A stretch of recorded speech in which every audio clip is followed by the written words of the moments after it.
And with that, I'll just kind of open it up to chat for any thoughts that you might want to add, conversation starters, questions you have, or things you've learned. So, see, we've got 5 people here in the chat. Any thoughts that anyone has on what you've seen, what you've heard, what your concerns are with whether or not digital is real relationship?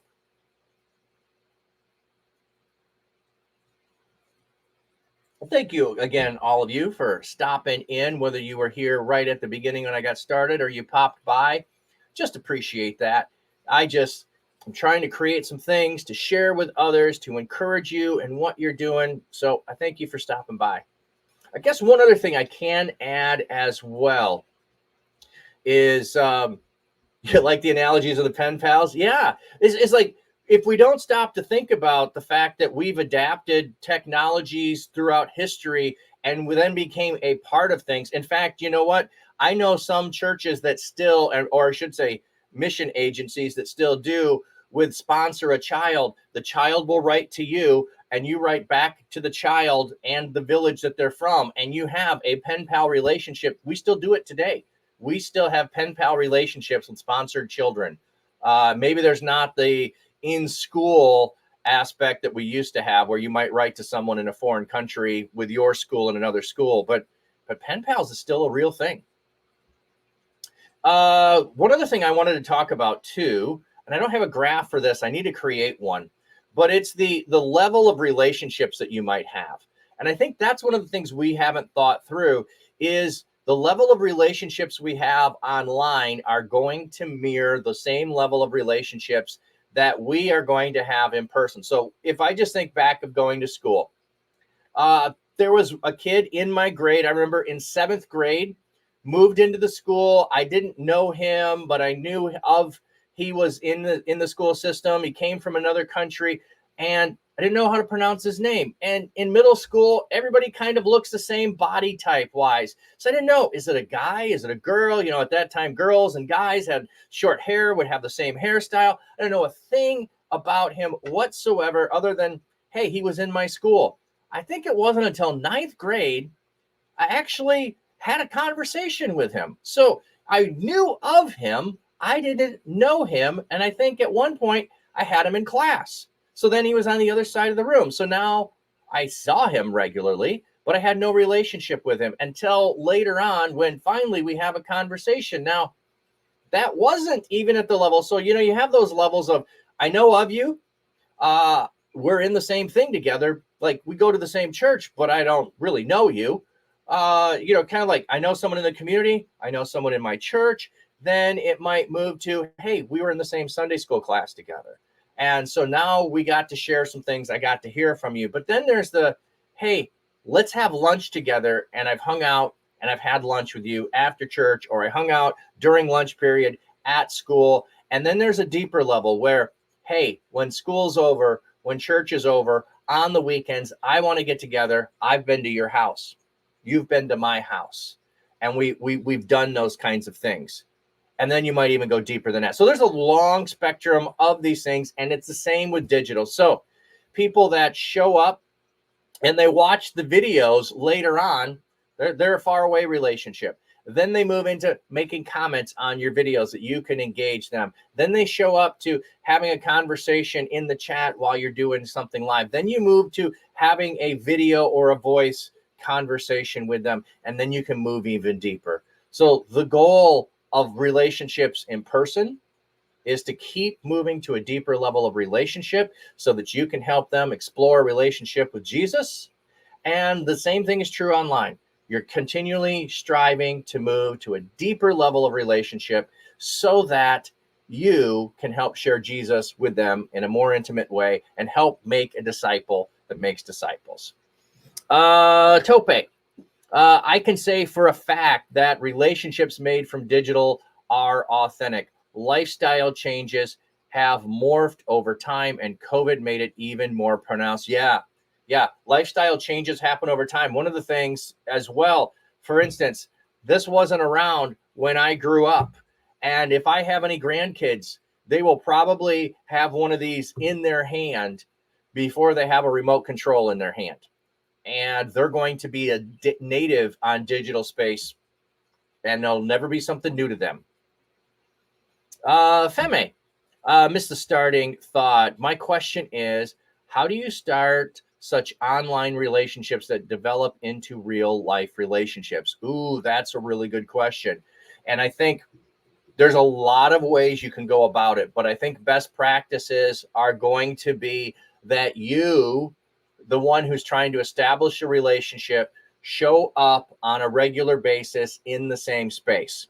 So, for instance, how does a church establish itself in a community? It establishes regular hours that it's going to conduct itself. So it has a regular worship schedule. It has regular other activities that happen. And then it communicates those to people it wants to reach out to.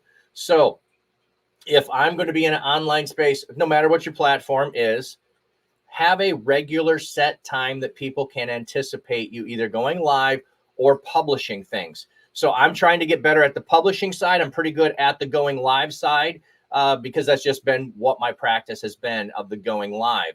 So I've got a set schedule. I publish my schedule. I can also have alerts that go out, and there's bots that you can get. I haven't got the bots yet. I'm still trying to figure that out. It's my learning curve. And the bot will send a notice similar to here, how I just went live on TCD Fam, and it sent a notice out to everyone and said, hey, Leighton's going live. You might want to stop by and check it out. So you can do that on a lot of platforms. It'll send a notice to your followers, your subscribers, depending upon the platform, and says, I'm going live. You can also send a notice ahead of time. I've seen some people utilize shorts and reels to be able to say, hey, going to go live later today, going to talk about this topic, and you can do that. So it's the ongoing putting yourself in there so that people know where you are. But part of that is also going to be you need places that can go deeper. So right now, this isn't going to go very deep because it's one-sided, because I'm here, I'm producing the stuff, I'm the one broadcasting. I can engage the chat with what's going on and do that. But if we want to go deeper, I need another platform. I need to go one-on-one or small group with people. So establishing also places that can do that. Some of that can happen with a back and forth texting message. You can do that on WhatsApp. You can do that on a text message platform. Other than that, whatever you might have in your country, you can do those things. And that can go back and forth. So I love using that kind of a system for, hey, I was just thinking about you. I'll send you a message. I'll say something about, hey, just praying for you, just thinking about you, just had a thought. I wanted to see how your day was going. I do that with a few people, and that's kind of asynchronous. And asynchronous just means it's not planned, it's not scheduled. So you can use direct messages to do that piece. But I think you have different levels. This is the public square. Then there's the intimate one-on-one square. And then there's the I set the small group square space that you can come and hang out. I can do that in Discord. I can do that in WhatsApp. I can do that in Zoom, Google Meets. You can do that in a lot of places to be able to do that, whether it's voice or video. So those would be some places, is showing up regularly, establishing those things the same way you might study set up and establish an at-home Bible study, or I'm going to be at the coffee house during these hours and people can show up and I'll engage people. So I think that's part of it. I hope that answers that question of how do you develop those relationships, is by making yourself available and showing up, and people know that you're there for them. You can start around interest. Tope says, yeah. So for instance, I have a friend that likes to barbecue. And so I could just say, hey, I'm having a barbecue, invite people over, and I can develop relationships that way. We're doing them digitally. That can be around, in Discord allows for this. We can watch a movie together and chat on the side while I'm watching a movie with you. There's other platforms that can do similar things like that too. Playing a game together. I do that with my kids on Sunday from 6 to 9. We're playing a video game together. We can watch each other while we're playing the game, and we're having a side conversation of what's going on. So, Tope, in digital spaces, most people gather around interest, food, interpreting dreams, web design, entrepreneurship, knitting. Wow, interpreting dreams. I haven't run into that group. I have run into the knitters, though. I have seen the knitters out there. They exist. Putting yourself out by solving problems is another good way to connect with people. Helping them solve a problem is a good way to attract people to yourself. Yeah, that's a great thought too. If what you're doing is producing something that helps solve a problem for them, it will attract other people, which is kind of what I'm trying to do with here, is just address some, hey, so here's some things going on in digital ministry. Are there problems to solve? Are there things we can address? Is there encouragement that I can give you? And I've got people showing up and engaging. So Tope says, I have several Facebook groups of dream interpreters. Wow, that's cool. I might need to connect with you, because I have a friend from London who's always telling me about her dreams that she has, which is fascinating. So not a realm that I've been in, but I'm certainly interested in it on a level. So any other thoughts? I'm not planning on going into the AI thing. That's a whole nother realm. There's other people with a lot of expertise. And again, this wasn't designed to think about who's the expert. It was designed to think about, is digital ministry and our digital relationships real? And if they are, and I believe they are, and I see evidence that they are, how do we go about doing that? So I love your question, Feme. How do we do that? And I think that's start where you can, start with who you can, and then help them do the same thing. So any other thoughts, questions? If not, I know several of you I've been talking to about doing the Reproducing Disciples Catalyst. There's also the Reproducing Leaders Catalyst that are going to be going on. So go ahead. Last day to mark for me for the Reproducing Disciples Catalyst, what day works best. And then I'm going to narrow it down to 2 days, put some times out there, knowing that we've got people in Europe, in Africa, and West Coast to try to be able to have everyone make it into a group. And Jason also put a post out there for the Reproducing Leaders Catalyst if you're interested in that one. Jeff, I had a dream the other night that included an old friend. He lost his wife a couple of years ago. It prompted me to call him the next day, invited him to my online Bible study, and he'll be joining me on Monday. Hey, that's cool. That's cool. Tope, how do you convince people who don't think digital discipleship is possible? Well, I think one of the ways that you can do it, like if I go back to my slides a second, let me find, is this, like, trying to share some stats with them to show them that what they may not know may actually be true. So for instance, I grabbed this stat out there. There's people producing this all the time, and they weren't a few years ago, but it's coming out, and we try to share it on TCD whenever we run across these things. People that are publishing now doctorate on digital discipleship, people that are publishing articles on digital discipleship, people that are doing surveys and research on digital discipleship. Now, this doesn't say that digital discipleship is happening. This is specifically about using your Bible, but it's a key indicator of our disciples being made. So pointing to people that are doing research, pointing to people that have written things on it, that are going to be investigating it. Like I said, if it's a doctorate level, there was research that went into it. If it's a different organization that does research, they're going to be doing surveys that help show that digital discipleship is possible. The other side is telling stories of what you've experienced, or telling stories of other people and what they've experienced if you haven't. So that might be, for instance, if you're at a church, let me just go ahead and quit sharing. I just wanted to show you that stat again. If you're at a church that you're trying to say, hey, we should be doing digital discipleship, and they're saying, yeah, you don't know what you're doing. Yeah, I don't think it works. You might need to bring an expert from outside the organization. And let me put it this way. Anybody you bring in from outside the organization, from outside of the community, who's doing it automatically is an expert.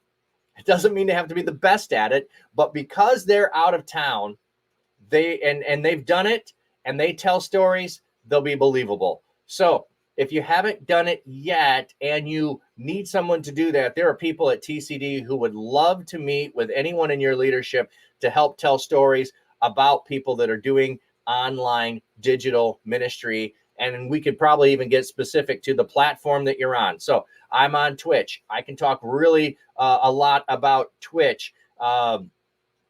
I know a couple of other people that are on Facebook that I could point you to. I know people that are doing VR I could point you to. People that are making disciples, reproducing disciples in various platforms. And the stories of someone, well, I can give you a personal story. Why don't I do that? So I have a guy that has been following me on Twitch for about 3 years. Early on, follower of mine, was hanging out. And after about a year, we started having one-on-one conversations together about what was going on in his life, about what was going on for him in ministry. I wasn't the only one that he was watching and following and having conversations with. And then about a year and a half after following me, he got involved with Operation Christmas Child. He decided, I need to do something to give back. I want to do something for ministry. I don't know what it should be. He got passionate about that. He started doing those things. I just started this year an online digital Bible study, and he's my assistant who is in the Bible study. And my hope is, and I've shared this with him, my hope is 6 months from now that he's just the one leading the Bible study and I can go start something else, or I unleash him and he goes and starts something else. So he started far away from really doing anything online to serve God. And now he's involved in several different ways, in several different communities, reaching out, helping to grow in his faith, helping others to grow in their faith, and serving. So there's a story I can tell of people, and won't give his real name, but if you're on Twitch, it's Subdue the Day. And part of his name is about, I'm going to make the most of today subject to serving God. So I hope that's a good story I can share with you and just kind of model that. Yeah, sharing stories about it is a great way to do it. Yeah, awesome testimony on the having the dream thing. Yeah. Gotta jump. Hey, thanks, Jeff. God bless all. Keep moving. Femi, I think results are the best evidence of convincing anyone. Yeah, there you go. Best evidence is to point to here's what's happening. The other thing that, like I said, I think you can move people past the mask of the superficial when you're online. And I know that that's kind of the opposite of what people think. People think that, like, hey, I've got a streamer name and it's Flat Cap Dapper Pastor. And hey, look, I'm putting on a show, and no, there's no show. This is who I am 24/7. This is who I have been. I wear hats. I like hats. I just put it out there up front and say, so what I'm doing, this is who I am. And you know what? I don't have to worry about showing up in person looking different than I would on a regular basis.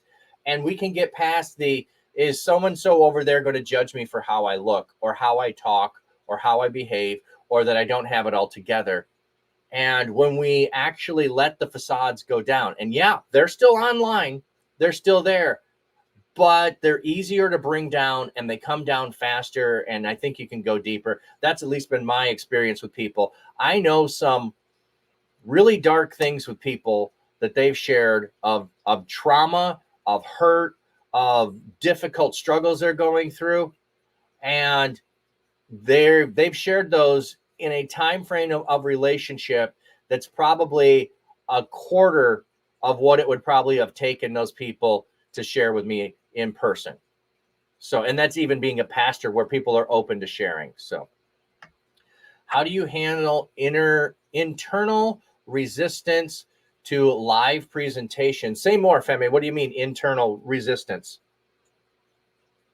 Start by doing some exercises of just reading the Bible on camera. Do it for like 10 to 20 seconds. So you're talking internal inside of your organization, inside your church. There's internal resistance to doing live presentations. One way to do that. No. Okay. You're saying a different thing. Okay. It's the you don't know how to do it personally, or is that what the struggle is? If so, then Tope was tracking right with you. The thing is, uh, practice without going live. Practice without going live is also a thing you can do. So one of the things that I often did as a pastor was, practice my sermon. I didn't. I'm a poor, like I operate off of essentially like a bullet point. That's the things that I go off of, and so I didn't script it. I just had bullet points. Here's the things I want to talk about. Here's things I want to share, and so I would practice it. Now the thing is, I could practice it and stop in the middle of it, and I could go back and I could redo it, and I could do all of that.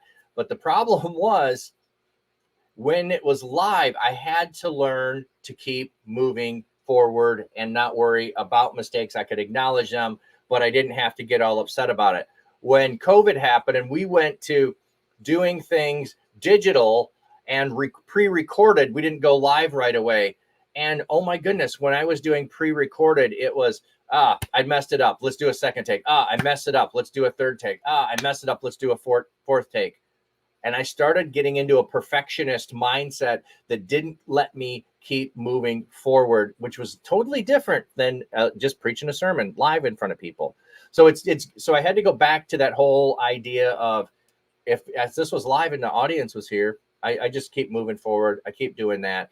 The other thing I started doing when I started doing here's my time frame with short videos and reels is I narrowed down what I wanted to say to a singular thing. At least I tried to be very precise and concise of what I say, and practice it until I could get it in the time frame.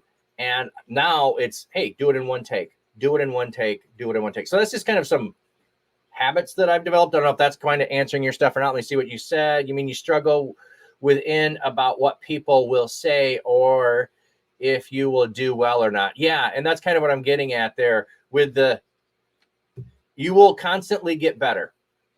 The more you do it, the better you will get. So, you know what you might do?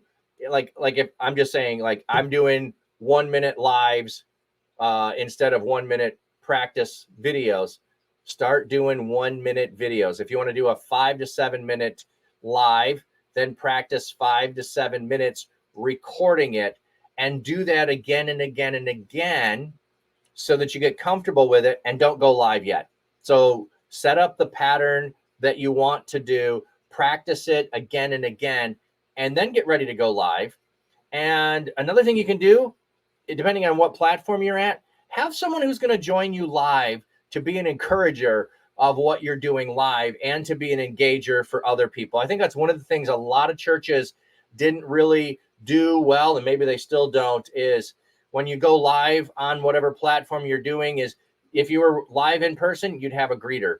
And you know what? If someone came in after the service started, you still might have a greeter that meets people. So while your service is live, still greeting people, still bringing them in. So anything you're doing live, I think having other people who are joining you intentionally, a participant who's greeting things or greeting people, engaging you, encouraging you, is hopefully another thing, family, that would help with that. Yeah, do it in front of a mirror. Then try to record yourself on a camera. Then try going live. Yeah, just what Leighton said. Practice your script. Use a script. Place the script in front of you on teleprompter. Oh, there's actually some new apps too that they've developed, teleprompters that can go on your camera while you're recording. I haven't looked into it. I just saw somebody talking about that. You've heard Jeff Reed say version 1 is better than version none. Oh, Tope, that is, yes, he has said that. CapCut has a teleprompter in it. Okay, I actually just downloaded CapCut yesterday. I watched Avad talking about CapCut, so I downloaded it yesterday. I haven't used it yet. I've been using Canva for my stuff, trying to improve what I'm doing. But there's the other thing too. The setup that you see behind me is not the setup that I did to begin with. I looked at what other people were doing, and I tried to copy some of what they did. I also looked at what would be unique to me and point to who I am. I put those things there. So watching other people do it, not copycatting, but learning from what they're doing and utilizing what they have already done, and then making it your own. But that's a whole stage that you go through. So yeah, the practicing it, the again and again and again till you get comfortable with how you're coming across. The other thing, a lot of people I know, if you've never listened to a recording of yourself, people really always hate their own voice when they listen to it. Like, oh, I sound awful. Don't worry about that aspect. Nobody else thinks that. You're the only one that thinks that. The other thing is after every sermon I've ever given, I've probably got to the end and thought, oh, I forgot this. Oh, I could have said that better. Oh, I don't know if I made that point well. I rely and trust in the Holy Spirit to fill in what I did wrong and to bring the message. And I think that's really true too in digital space. Whatever we're doing in digital space, like I had a beginning plan of what I was going to do for this. I'm going to show these little slides and then engage in a conversation wherever it goes. I'm trusting you're asking the questions you need to know. The Holy Spirit's bringing them to you, and that I'm giving you good advice based on best practices that either I have had or other people have shared with me. And so we can get trapped in the perfection mindset and doing it. Yeah, I love how you're repeating what Jeff said. Version 1 is better than version none. And let me put it this way. I think I'm a much better streamer today than I was 3 years ago when I started. I also just started doing something new of streaming video games. And I realized, oh my goodness, I'm really bad at streaming video games versus streaming reading the Bible. I'm very comfortable with streaming reading the Bible. I can go on a side conversation and come back. I can do all these things. I love how I'm doing it. I enjoy doing it. I started something new, and it's like starting over at ground zero again, except with perspective that says, okay, this is not what I expected. It's not going the way I want. I'll get better as I keep doing it. Hey, Simon, welcome in, friend. Good to have you here. Yeah, every public speaker, especially pastors, always have that thought. I know. Hey, I could have done it better. Hey, it could have been more. Hey, what got me over that a little bit was when I would have someone where I totally bombed, like I messed up. This wasn't what I planned to preach. I didn't get my point across. I'd have someone come up and tell me, hey, that really touched me. It changed my life. That sermon, when you did that, I'm like, what? That stinker? That's the one that helped you? So realizing God can use even our version 1.0 to reach people, because he used Peter 1.0 and he used Paul, I'll say 2.0 there. And they had version 3.0 by the time they were done with ministry, and they kept getting better. So, all right. Let me see if there's any other last comments.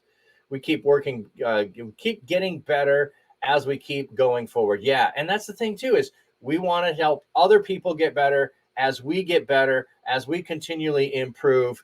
And, yeah, we're going to learn more. We're going to be able to address things more. We're going to keep building our repertoire of stories, of being able to do digital ministry, of being able to build relationships. I can say that I'm just looking at the chat.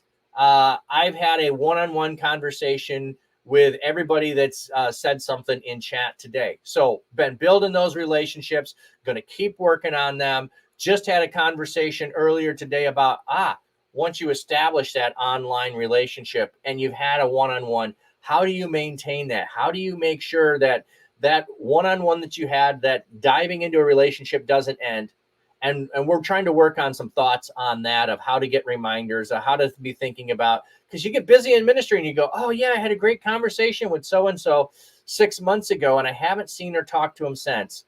But that also happens IRL. So it's still just about being intentional, being deliberate, making yourself available, and making opportunities for others to join you. So, all right, I'm going to wrap it up there. I've got another meeting I need to get prepared for that I'm working on. I'm working on doing a mission trip and planning that for this summer. So thank you all for stopping by. I appreciate all of you, your questions, great conversation. And I hope to talk with all of you one-on-one very soon. And if you're interested, hit me up about about the Reproducing Disciples Catalyst, or hit Jason up about the Reproducing Leaders Catalyst. Have a blessed day, everybody.